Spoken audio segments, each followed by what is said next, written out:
Hi, welcome to the Drop In with Debbie, February 2021. Dear readers, it was New Orleans, Louisiana, 1959, when Brennan Francois was born. He lived in a shotgun house in an area of town where you knew everybody and everyone looked out for you, he said. His father was a construction foreman, and his mother was a licensed practical nurse who did private duty nursing. He described it as an all black neighborhood, an all black school, and his family attended an all black church. He considered his childhood ordinary. He grew up with his mom and dad, maternal grandmother, and an uncle. We were relatively poor, he said, but added our house was full of food, games, and our friends were always welcome there. Brennan said, I have many good memories of growing up.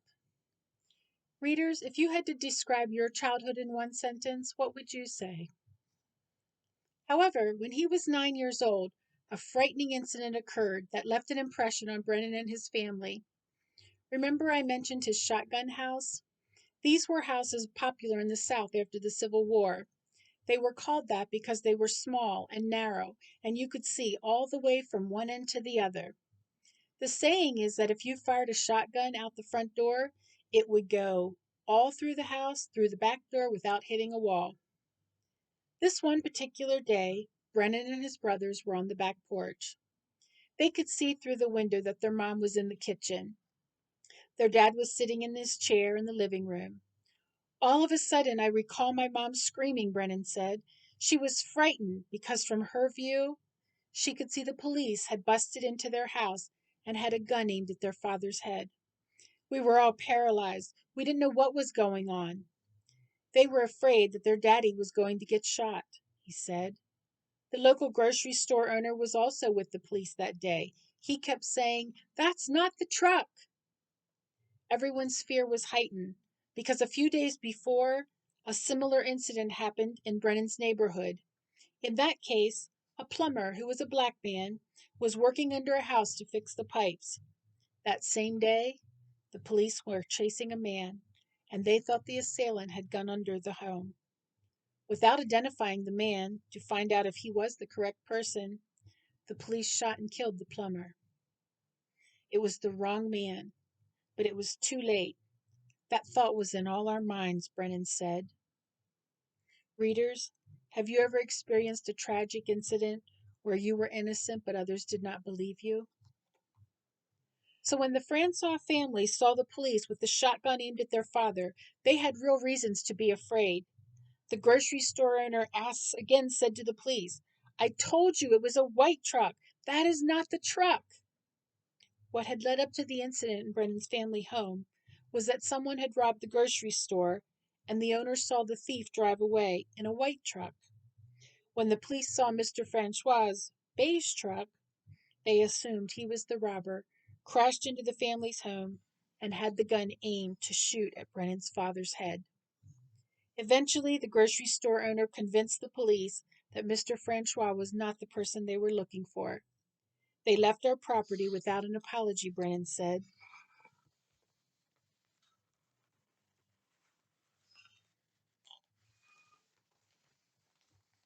My parents lived with a level of concern for us and our lives because of that. Readers, what, if any, is a weight you carried from your childhood? By his teen years, Brennan attended a college prep high school. He said it was the cream of the crop academic school for blacks. The high school at that time did not have a strong sports program, and I liked to play sports, Brennan said. He joined the football team and ran track. He became a leader in developing a competitive edge among the football players. He said that before that year, everybody wanted to play us because we were the doormat, meaning they would be easy win for the rivaling teams. His team was expected to lose. However, with Brennan's drive, that year we did not lose, he said. I loved upsetting their expectations.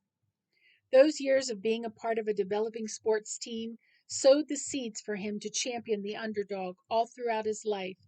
It helped him develop a mindset that underdogs can become the top dogs, Brennan said. Readers, have you ever been the underdog? Throughout his school years, Brennan was also greatly influenced by music and the discipline of this medium. He learned to read and interpret music. He was introduced to symphony performances during school trips, and he sang in his high school and church choir. I loved hearing all the sounds and instruments come together, he said. The church choir was directed by Brennan's uncle, Purnell Lewis. Brennan described his uncle's style as one of running the choir like an organization. They had meetings, officers, and conducted business with the handbook for meeting management, Robert's Rule of Order. It prepared me for leadership, he said. It also gave him a lifelong appreciation of music. What is a skill that you carry with you, reader, that you learned in your young educational years? During his first year of college in 1976, Brennan decided he wanted to be a pharmacist. Then he changed his degree to teaching.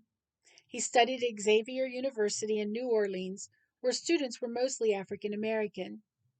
In January of 1979, Brennan experienced a memorable interracial moment when he transferred to Southwestern Adventist Church and College in Texas. A significant evening stamped in his memory when he had been playing basketball with a new friend. They left the gym and were walking home together. His buddy told Brennan he had to stop at the science room to check his test scores. Brennan went with him and waited outside. When the fellow student did not come out right away, Brennan thought he should check on his new friend. He went in the building, but it was completely dark. He reached to turn on the light, and there stood 60 white people yelling, "Happy birthday!" to Brennan. Brennan said that it fed a mindset that he holds to this day, that people are people.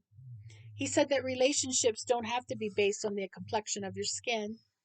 The understanding of that belief generated one of the early seeds for Brennan's later vision. It started with the idea that he wanted to be able to minister to all people, not just folks who resembled him, he said. Brennan quoted the anonymous saying that is often said, that the most segregated time is when people are in worship. That was not going to be a barrier for me, he said. He recognized that God was preparing him for some type of ministry, but it would be years for Brennan to flesh out what that future dream. Readers, have you allowed yourself opportunities to get to know people from other races, ethnicities, and nationalities? How has that influenced you? During those years, Brennan discovered he had a talent when, after giving a speech, his teacher and classmates gave him a standing ovation. His teacher talked to him about his orator gifts. Brennan didn't know what else he could do with those skills except to become a minister. I didn't know there were other options, he said. In 1982, he married. Also that year, his church leadership placed him in a pastoral assignment for 2 years. He served in a predominantly white 2,500 member church in Texas. Brennan became the college chaplain and the assistant pastor. His primary role was to create ministry for the university students. Then, in 1985, Brennan attended Andrews University in Michigan, where he began his Master of Divinity program. The church leader then assigned him to be a pastor at a church in Houston. While he was there, he was asked to be a keynote speaker for a high school graduation in Keene, Texas. Brennan said that by the end of the ceremony, he received requests to speak at 6 more places. With each speaking invitation, the engagements kept growing. He realized that he could use his oratorial abilities in a new way. The encouragement he received prompted him to organize his company called Dynamic Living. As a public speaker and coach, his mission was one of empowerment. He wanted young people to realize their potential and become the best version of themselves, he said. However, he still needed to work full time. Brennan received an invitation to become the chaplain at Spring Valley Academy Christian School in Ohio. The school served students from kindergarten to 12th grade, and Brennan's responsibility were to the high schoolers. Brennan served there for 8 years. Then, in 1994, Brennan and his family next moved to Augusta, Georgia. He and his wife separated and each lived in their own homes, but both were committed to co-parenting their children. With Brennan's work ethic, he immediately took a position at a local bank during the day and worked at Macy's in the evening. Readers, how would you describe your work ethics? 4 months after that schedule, he took a position at AU Health Hospital. There he became an associate pastor of pastoral care. Thus, in that position, he currently holds and performs there for 26 years. Brennan is a listening ear and a resource to those at the trauma center for both employees and patients. He is a support to the patients and their families as they go through grief situations, such as a difficult diagnosis or death. He is also encouragement for those who receive good news. Moreover, he provides training to chaplains and community volunteers who have an interest in this type of ministry. Simultaneously, his company, Dynamic Living, continued to grow. He was invited to speak at many different educational facilities, back to school programs, themed messages throughout the year, Martin Luther King Jr. Day, Black History Months, and graduations were some of the many highlighted opportunities where Brennan shared his wisdom and encouraged students and adults of all ages. He typically speaks at 30 to 40 events in a year. As well, community organizations such as police departments and other social services invite Brennan as a speaker. In one such program, he worked to enhance the lives of public safety workers. Police officers, sheriffs, and marshals were invited to attend an 8-week, 2-hour-a-day program. The sessions introduced tools for relaxation, reducing stress, and mindfulness. Brennan explained that the job of these employees is a highly stressful job, sometimes stress beyond imagination. For both the officer and the people they engage with, Brennan said that tense situations can explode with a simple spark. The attendees of this training learned skills for diffusing tension. Brennan's nickname is Madman, M-A-D, in his work for Dynamic Living. MAD is an acronym for Making a Difference. The name stuck after he experienced several moments in life. One in particular was the day he was flying from Houston to his home. He had been away for 10 days, and he really wanted to get back to his family. A fellow female passenger continually stared at Brennan.